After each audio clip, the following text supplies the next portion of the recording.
दोस्तों, क्या हुआ जब 4 कंपनियों का करोड़पति मालिक अपने ही ऑफिस के सामने गार्ड बनकर खड़ा हो गया, लेकिन उसी के ऑफिस में काम करने वाले लोगों ने उसके साथ इतना बुरा बर्ताव किया जिसकी उसने तो क्या, शायद किसी ने भी कल्पना नहीं की थी।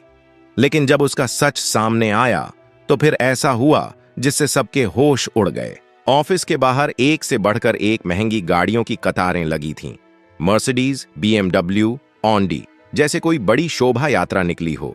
वजह थी शहर की सबसे बड़ी टेक कंपनी वेदांत एंटरप्राइजेज में आज सीनियर मैनेजमेंट पोस्ट के लिए होने वाला इंटरव्यू।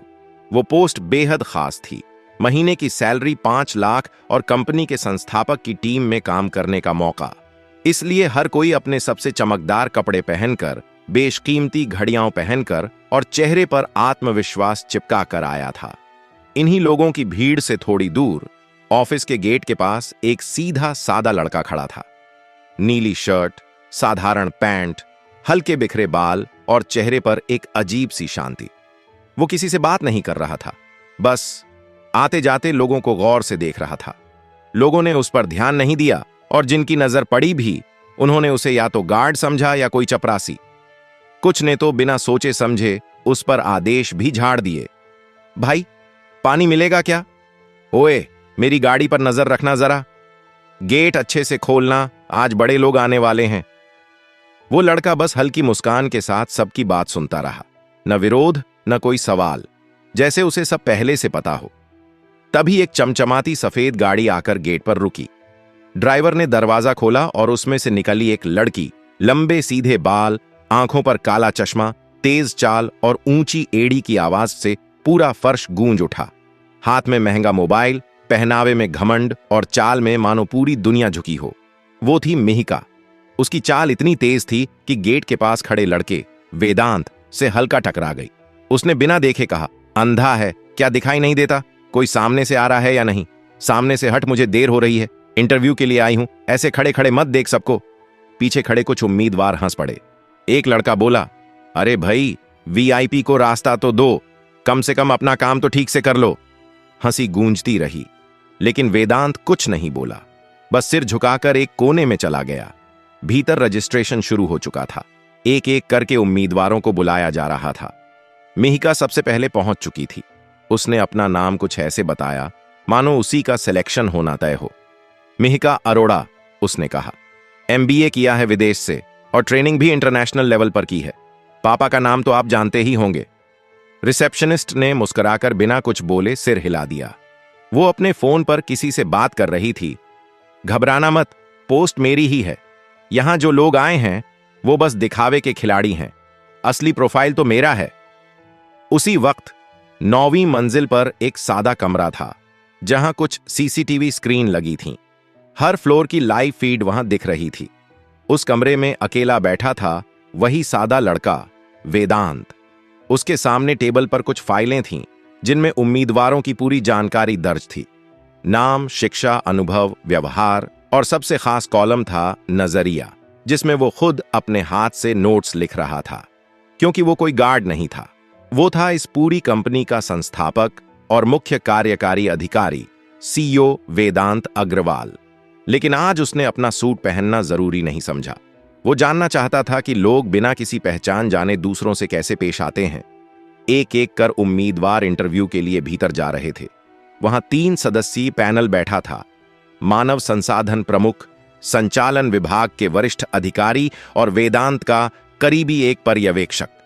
हर उम्मीदवार कुछ न कुछ झूठ बोल रहा था। किसी ने अपने परिचय में बढ़ा चढ़ाकर बातें की, किसी ने ऐसे नाम गिनवाए जो असल में सिर्फ दिखावे के थे। तभी नाम पुकारा गया, मिहिका अरोड़ा। वो पूरी आत्मविश्वास के साथ कमरे में दाखिल हुई, जैसे किसी शो में हिस्सा लेने आई हो। कुर्सी पर बैठते ही बोली, मुझे लगता है कि आप मेरी योग्यता देख चुके होंगे, अब बस औपचारिक बात करनी है। इंटरव्यूअर ने मुस्कुराते हुए पहला सवाल किया, आपने अब तक सबसे मुश्किल काम कौन सा किया है और आपने उसे कैसे संभाला? उसने बिना रुके कहा, मुझे अपने से नीचे लोगों के साथ काम करना पसंद नहीं। मैं चाहती हूं कि चीजें मेरे कंट्रोल में रहें। संचालन अधिकारी ने पूछा, परिणाम जरूरी हैं या रिश्ते? मिहिका ने जवाब दिया, परिणाम, भावनाओं में बहकर कोई अच्छी लीडर नहीं बनती। तीसरे सदस्य ने कुछ नहीं कहा, बस हर बात को ध्यान से सुनता रहा और एक के बाद एक बातें नोट करता रहा। उसके जवाब तेज थे, स्पष्ट थे, लेकिन उनमें ना विनम्रता थी, ना टीम भावना और ना ही इंसानियत। वो खुद को सबसे आगे दिखाने के लिए हर सीमा पार कर रही थी। इंटरव्यू खत्म हुआ। एचआर हेड ने कहा, धन्यवाद, हम आपको जल्द सूचित करेंगे। मिहिका उठी, मुस्कुराई और बोली, मुझे पूरा यकीन है कि कॉल सबसे पहले मेरी ही जाएगी। बाहर आकर फिर से फोन कान पर लगाया और कहा, इतना आसान था कि अब बस ऑफर लेटर का इंतजार है। उन्हें शायद पहले ही अंदाजा हो गया होगा। वेदांत ऊपर बैठा सब सुन रहा था। उसने रिसेप्शन को फोन किया, चयनित उम्मीदवारों को मेरे ऑफिस भेजिए, आगे की प्रक्रिया मैं खुद देखूंगा। सब चौंक गए। पहली बार कंपनी के सीईओ खुद किसी इंटरव्यू का अंतिम निर्णय लेने वाले थे। कुछ नाम बुलाए गए। धीरे धीरे लोग लिफ्ट से ऊपर भेजे जाने लगे। अंतिम नाम मिहिका। उसने आईना देखा, बाल ठीक किए और खुद से कहा, अब असली गेम शुरू होता है। लिफ्ट में खड़ी थी, लेकिन इस बार उसकी चाल में थोड़ा संकोच था। शायद मन में कुछ हलचल थी जो पहली बार हो रही थी। लिफ्ट के दरवाजे खुले तो मिहिका के कदम धीमे हो गए। सामने वो दरवाजा था जिस पर सुनहरे अक्षरों में लिखा था, वेदांत अग्रवाल, मुख्य कार्यकारी अधिकारी। उसे यकीन नहीं हो रहा था कि अब वो उस शख्स से मिलने जा रही है जिसके हाथ में इस बड़ी कंपनी की सारी चाबी है। अब तक वो सिर्फ ये सोचती आई थी कि उसे ये पोस्ट मिलना तय है, लेकिन अब उसका दिल पहली बार तेज धड़क रहा था। उसने गहरी सांस ली, अपने बालों को फिर ठीक किया, हल्की मुस्कान बनाई और दरवाजा खोला। जैसे ही दरवाजा खुला, वो चौंक गई। सामने वही चेहरा, वही इंसान, वही साधारण कपड़े, वही शांत मुस्कान जो सुबह ऑफिस के गेट पर खड़ा था, जिसे उसने बिना देखे धक्का दिया था, जिसे उसने गार्ड समझकर अपमानित किया था। वो अब उसी ऑफिस में एक शानदार टेबल के पीछे बैठा था, सूट में। सामने फाइलें रखी थीं और पीछे कांच की दीवार से पूरी दुनिया दिख रही थी। वो था वेदांत।